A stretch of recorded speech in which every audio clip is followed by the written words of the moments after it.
자, 다시 2강을 시작하겠습니다. 자, 여러분들 1강에서 배운 것과 마찬가지로 제가 긴 문장을 갖고 여기다가 한번 써보겠습니다.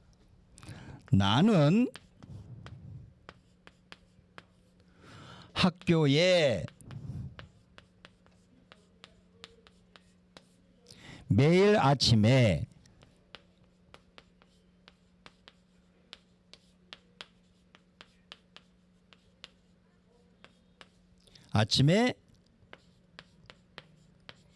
매일 아침에 여기서 걸어서까지 했습니다.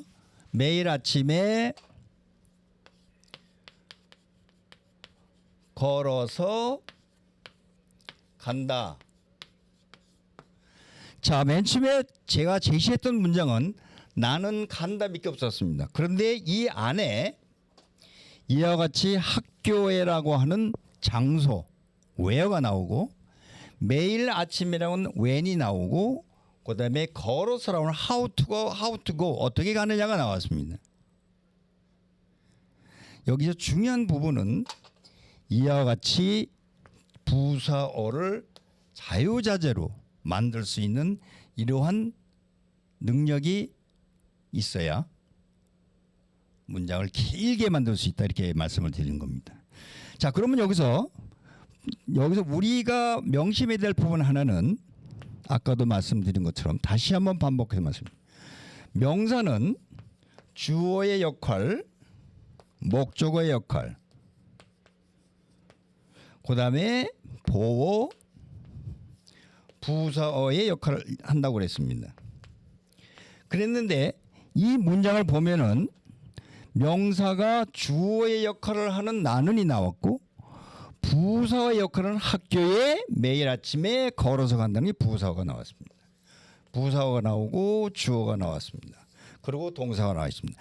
아직 이 문장에서는 보어와 목적어가 없습니다. 왜? SV 형식이기 때문에 보어가 나오지도 않고 목적어가 나오지 않았습니다.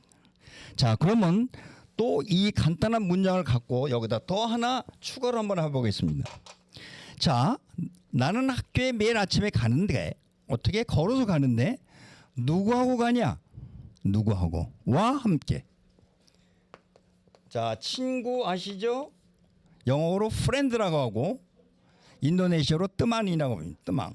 제가 인도네시아를 조금 배웠기 때문에 혹시 생각나는 단어는 뜨망 이렇게 표현을 한번 하도록 하겠습니다. 자, 친구. 이때는 와 함께. 이게 전부 뭐냐면 부사어가 이 와 함께는 항상 같이 따라다니는 겁니다. 떨어지지는 않습니다. 친구와 함께. 자, 그러면은 다시 한번 더 긴 문장을 제가 읽어보겠습니다. 여러분들은 제가 읽어드리는 이 문장을 들으면은 히어링, 듣기 연습이 됩니다. 그리고 이 듣기 연습을 하고 그 다음에 다시 이 유튜브 방송을 틀으면서 이 문장을 직접 본인이 작성을 해볼 필요가 있습니다. 그렇게 해야 본인 것이 자기 것이 됩니다. 그래서 나는 학교에 매일 아침에 걸어서 친구와 함께 간다. 얼마나 긴 문장이 생깁니다.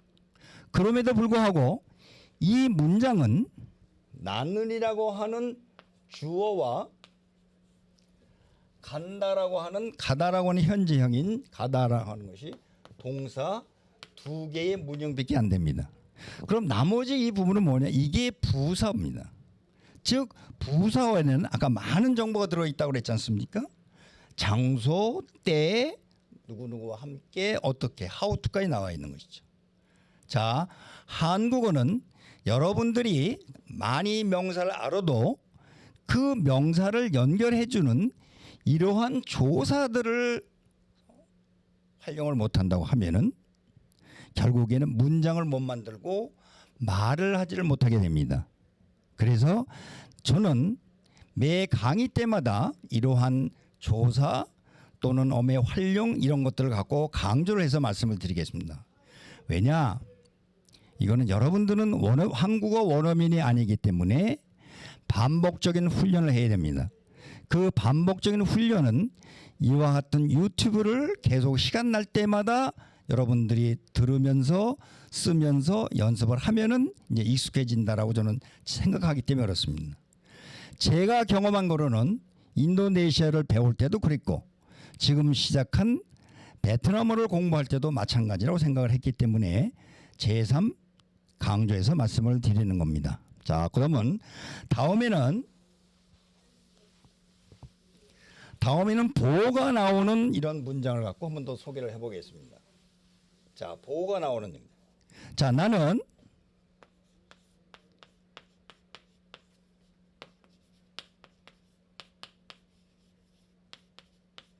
학생이 되었다.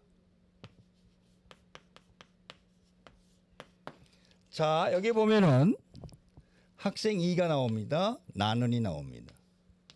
그 다음에 되다가 나왔습니다. 여기 얻다는 과거형이기 때문에 이렇게 됐습니다. 자, 그러면은 나와 는이 붙어서 나는이 이게 주어가 됩니다. 자, 주어. 그 다음에 학생 2가 여기서 보어가 됩니다. 보어. 그 다음에 되었다가 이게 동사입니다. 영어로 보어는 컴플리먼트라고 하죠. 즉 나는 학생이다라고 하는 것으로 이런 공식이 됩니다. 나는 학생. 그래서 나는 학생이 되었다. 언제? 때를 얘기하면은 언제 됐느냐? 여기다가 작년에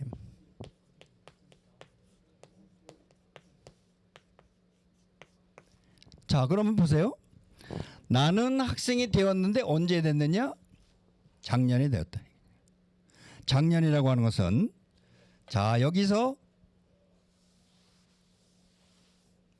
시점을 얘기하는 것을 다시 한번 드려보겠습니다.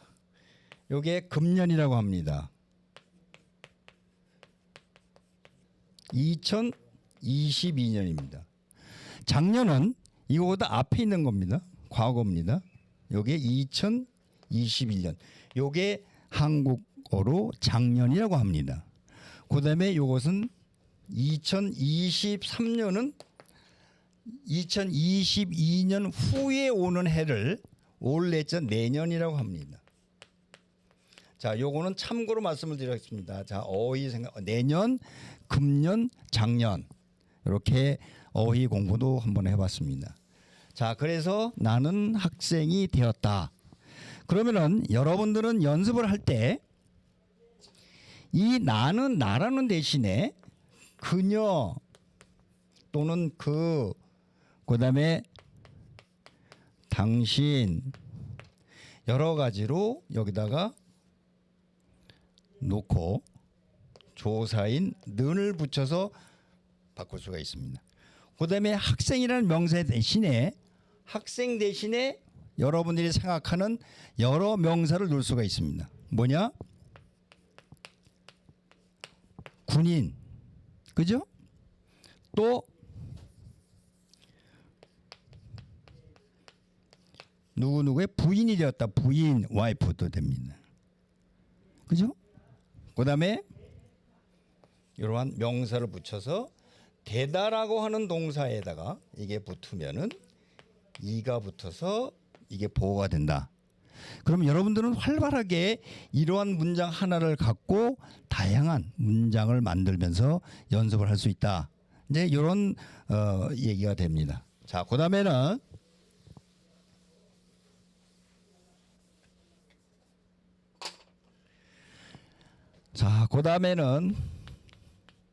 나는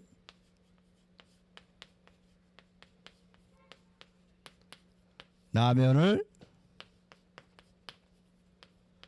좋아하다 라고 할 수 있죠. 자, 나는이 는이 조사 붙어서 이게 주어가 됩니다. 근데 좋아하는데 무엇을 좋아하느냐가 됩니다. 무엇을 좋아하죠? 이 문장에서는 라면입니다. 여기에는 여러 가지 명사가 나올 수 있습니다. 음식 종류 나올 수도 있고 뭐 동물 이름이 나올 수도 있고 과일 이름이 나올 수도 있습니다. 그러면 여러분들이 생각나는 단어를 여기다만 다 하고 전부 을이나 또는 늘을 붙여서 목적어를 만드는 훈련을 하면 됩니다. 따라서 을과 늘을 아까 말씀드렸던 목적격 조사라고 해서 다시 한번 관계도를 한번 설명을 드립니다. 명사가 목적어가 되는, 목적어가 이렇게 만들어집니다. 그런데 명사 혼자는 목적어가 안 되기 때문에 이게 뭐가 플러스 돼야 되느냐라고 하면은 을과 늘이 플러스 돼야 이 명사가 목적어 역할을 하게 되는 겁니다. 무슨 얘기인지 아시겠죠? 그러면은 여기서 의심이 하나 들 겁니다. 의문이 하나 생기겠죠. 왜? 그럼 어떤 때 을을 붙이고 어떤 때 늘을 붙이냐에 대한 것입니다. 즉 을을 붙일 때는 앞에 나오는 명사의 끝에 받침이 있을 때, 즉 자음으로 끝날 때는 을을 붙이고 모음으로 끝날 때는 늘로 되는 겁니다. 자, 우리가 노래하는 사람을 우리는 뭐라고 그러죠? 가수라고 합니다. 영어로 싱어라고 하죠. 자, 그럼 여기다 가수를 한번 써보겠습니다. 나는 가수를 좋아한다. 자, 보세요. 똑같은 목적어인데 나면이라는 명사를 썼을 때는 목적격 조사가 을이 나오고 가수를 썼을 때는 늘이 나오는데 그럼 왜 이렇게 틀리냐? 이거는 여러분들이 말을 할 때 편안하기 위해서, 소리를 내기 편안하기 위해서 을과 늘로 이렇게 바뀌어지는 겁니다. 요것만은 목적격 조사는 을과 늘 두 개뿐이기 때문에 명심을 해서 기억을 해둬야 됩니다. 즉 나는 라면을 좋아하다라고 되고 나는 가수를 좋아한다, 이렇게 얘기를 드릴 수 있는 겁니다. 자, 그러면은 오늘은 주로 주어와 동사를 갖고 문장을 만드는 세 가지의 문형을 갖고 설명을 드렸습니다. 자, 마지막 또 하나는, 자, 제가 첫 번째 예를 들면은 1강, 2강에 계속적으로 문장을 갖고 설명을 드리는 거는 품사별로 문법적으로 하나하나를 설명하는 것보다는 문장을 만들어서 그 문장 속에서의 어떤 품사가 어떤 역할을 하는지를 그러한 예문을 만들어가면서 소개해 주는 것이 더 효율적이라고 생각했기 때문에 이렇게 처음부터 문장을 만들어 가면서 무슨 역할을 하는지를 말씀을 드리는 겁니다. 자, 다음에는 이제 주어를 한번 바꿔보겠습니다. 그녀는 나에게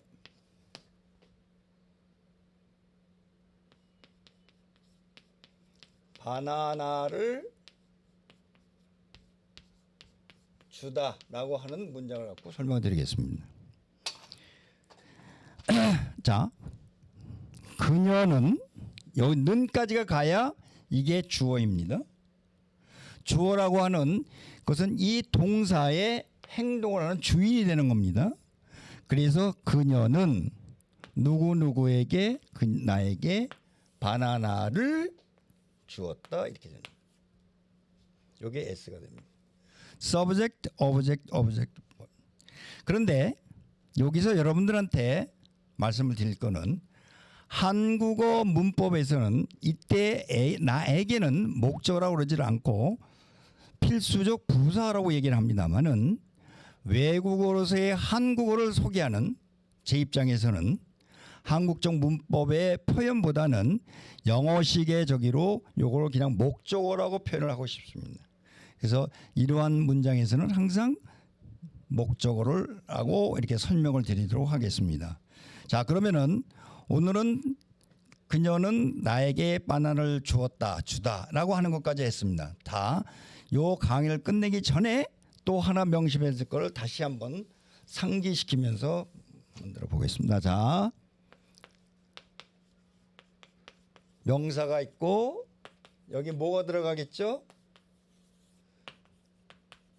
이렇게 들어가고 여기 뭐가 들어갑니다. 이 다이아몬드 형태는 여러분들이 제 강의를 듣는 한은 늘 머릿속에 입력이 되어 있어야 된다고 생각합니다. 그래서 1호 연습을 하고 그 다음에 오늘 배운 거는 명사가 어떤 역할을 하는지를 갖고 문장을 만들어 봤습니다.